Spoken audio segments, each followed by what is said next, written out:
Hey everyone, welcome back to another video. My name is Chris, and if you're new here, I'm a father and I'm a filmmaker, and this channel is dedicated to both of those things. I think sometimes from a creative perspective, it can kind of be helpful to step outside of your comfort zone. So if you only do video, maybe you do photos, or if you're a writer, maybe you start to paint, or something along those lines, just to creatively stretch yourself, challenge yourself, and enable you to kind of become more well-rounded from a creative perspective. So for me, that was photography, and more specifically, film photography. So after doing lots of research, really researching all my options, I landed on the Canon A-1.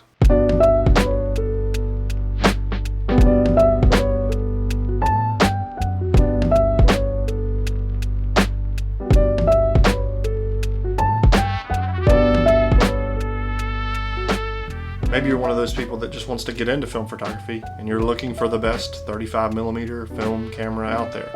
Or maybe you are looking to challenge yourself creatively and do something you haven't done before from a creative perspective. This video hopefully will help you in both of those areas. So when I had first started looking into film photography cameras, I had initially settled on the Polaroid 600 SE, or the Goose as people call it. Now if you're wondering why they call it the Goose, just look closely at the name 600 SE and you'll figure it out. Long term, I felt like it was not a good solution for me. The biggest issue being that the film was no longer available or in production, and the only way you could get it was through an aftermarket supplier like eBay or something, and it was very, very expensive. Now when you're looking at film photography cameras, the Canon obviously is very popular. But more specifically, the Canon A-1 is very popular, which can get confusing. But the A-1 was actually before the Canon A-1. So I ended up going with the A-1 just because of the features, and the overall build is honestly just a little bit better in my opinion. And ultimately, if you went with either camera, I don't think you would be disappointed. But again, for me, the weight, the feel, the look of the A-1 was just better. Even the textured raised portion of the grip, everything just fits really well in your hands, and it honestly feels like a modern day DSLR, even though this camera is over 40 years old. And one of the things that's just kind of cool about the A1 is that the features that were introduced on this camera over 40 years ago are on almost all of the cameras you see nowadays, thanks to the technology that was introduced on the A1.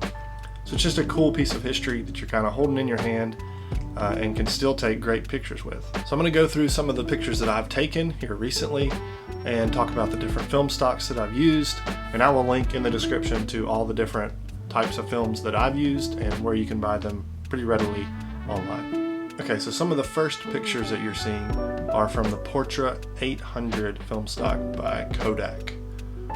And if you're new to the film game, the 800 is just basically the number is a way for the film to tell you how sensitive it is to light. So typically a higher number is going to be better in a lower light condition. So just keep that in mind.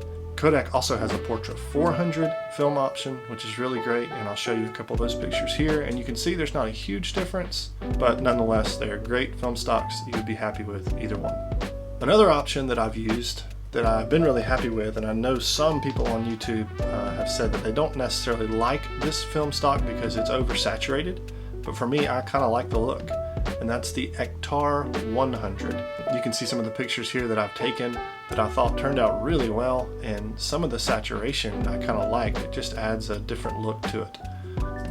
And then finally, if you're looking to go maybe the black and white route and try to explore that kind of area of film photography, I've used the 400 TX, also by Kodak.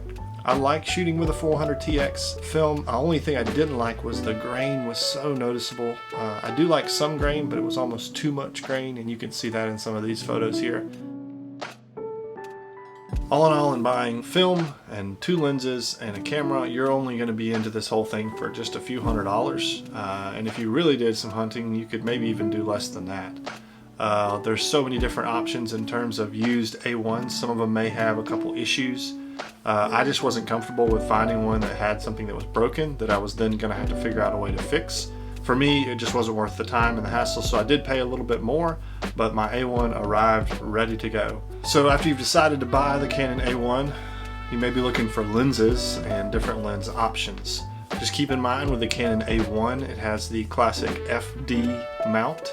That has long since been obsolete with the new Canon EF mount and all the things that you see nowadays.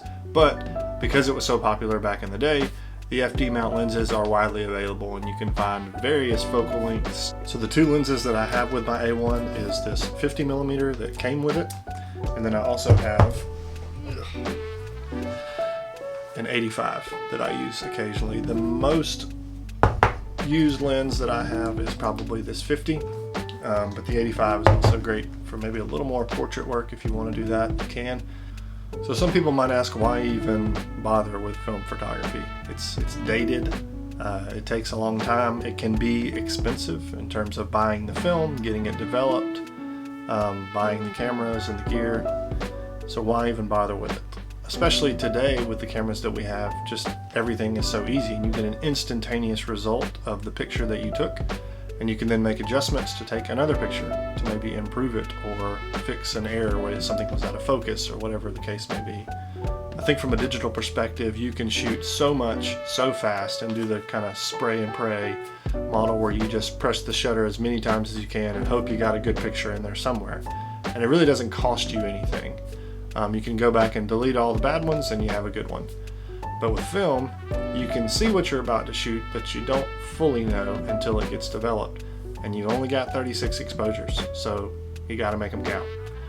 With this camera and with other film cameras, I feel like that is helpful because I really have to lock in, I really have to observe, take my time, check exposure and focus, and it helps me to be more present, honestly, in the moment, because if I'm gonna take a picture, I don't have that many exposures, so I need to make sure that this moment is a great one to photograph. So I'm not constantly, like we see today, so many people, you take pictures of everything and then nothing really feels important or special because you've got a photo or a video of every single thing you see. So it allows me to really be observant and just be there in the moment, and then when I'm ready, I know I've got a great camera that's going to give me a great image of that particular time or memory that I want to preserve.